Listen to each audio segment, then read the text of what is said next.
as sûrement déjà entendu parler de taux d'intérêt offerts par une banque, ou alors de la croissance démographique.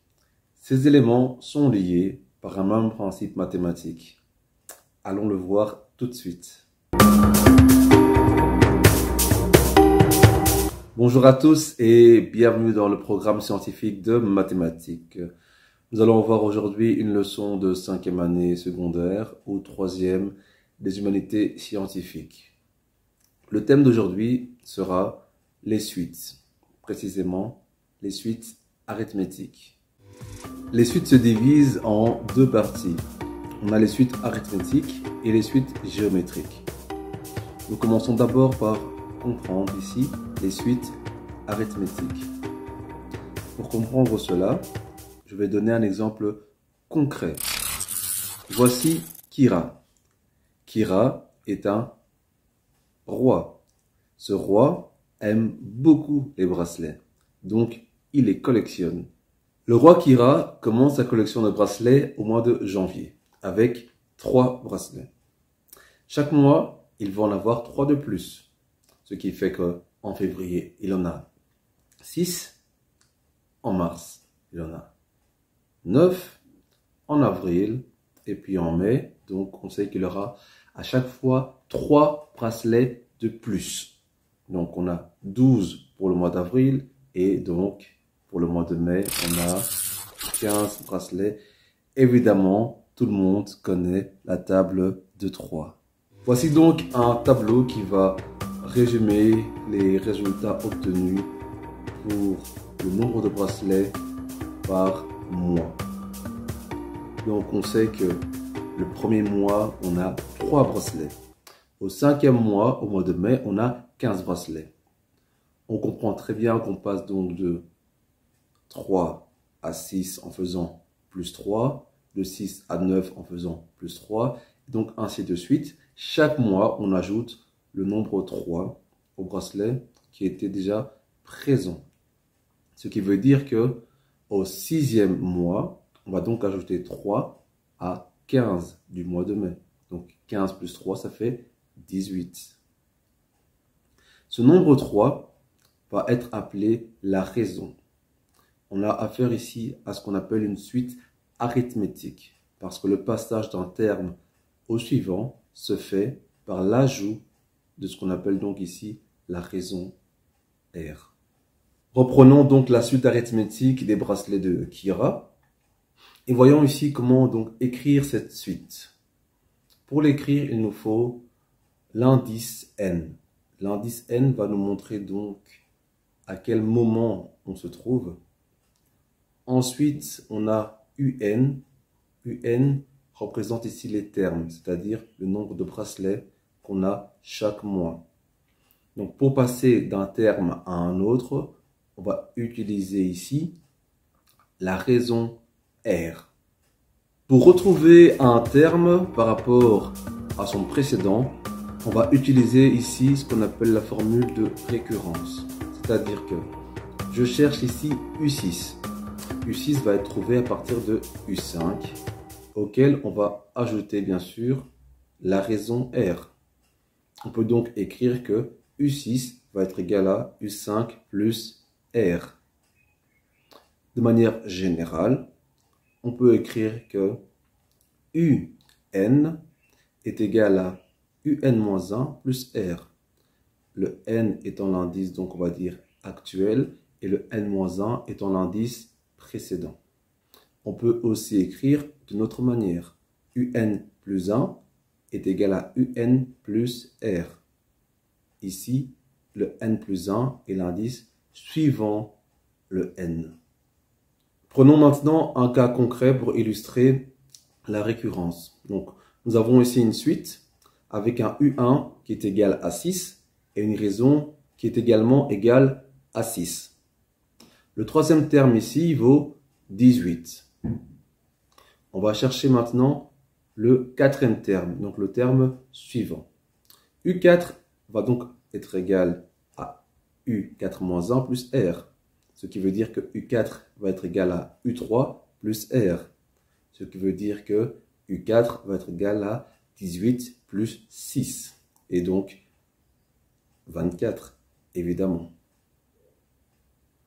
Et si on ne connaît pas le terme précédent, il faudrait trouver une autre formule. C'est pour ça qu'on a ici la formule explicite qui va utiliser le premier terme U1. On écrit ici que UN est égal à U1 plus R fois N-1. N-1 étant l'indice précédant l'indice N. Reprenons un petit peu l'histoire de Kira. Donc Kira, le chef collectionneur. On sait que chaque mois, il ajoute 3 bracelets à sa collection. Donc l'écriture UN est égal à U1 plus R N-1 se traduit ici par UN est égal à 3 plus 3 fois N-1.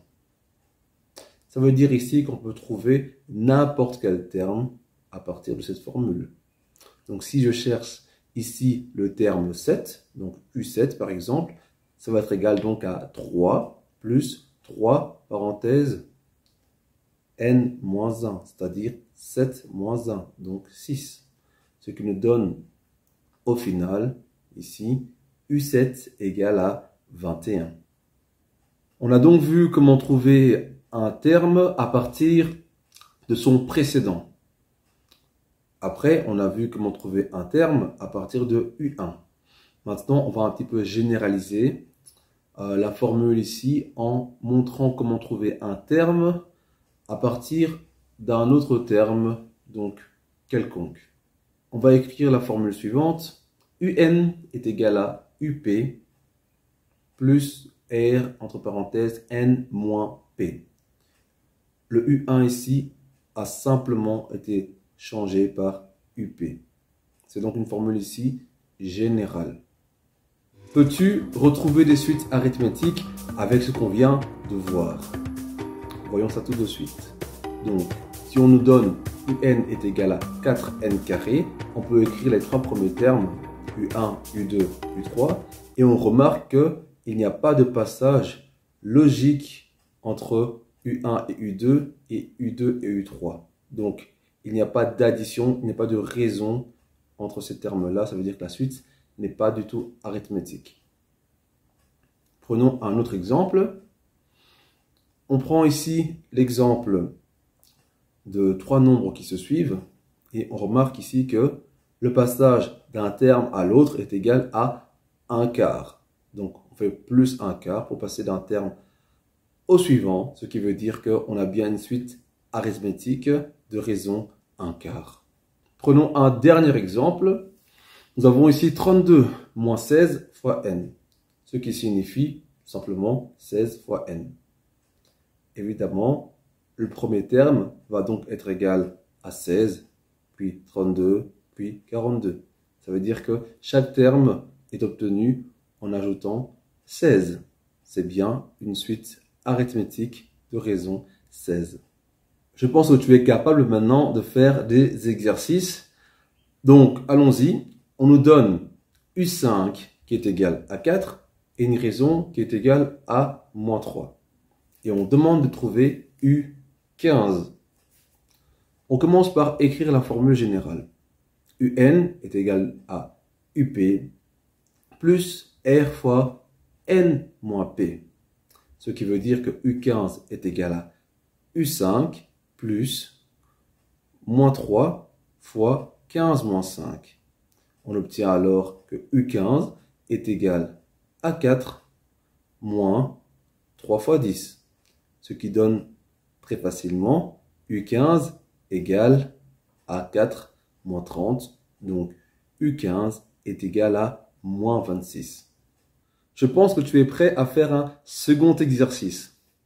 On nous dit ici que U1 est égal à 20 et que U30 est égal à U21 plus 18. On doit chercher R, U21 et U30. On peut déjà dire que le U30 moins U21 est égal à 18. Vous verrez pour la suite, c'est super important. Pourquoi?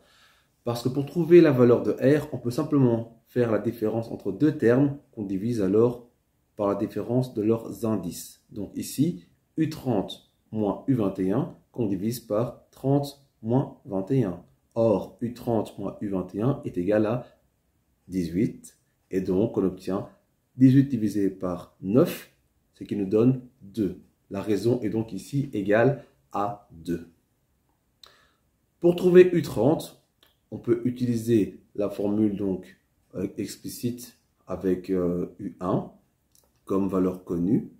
On écrit donc que U30 est égal à U1 plus R fois N moins 1. Donc U30 est égal ici à 20, bien sûr, plus donc R qui vaut 2, et N ici c'était 30, moins 1, ça fait donc 29.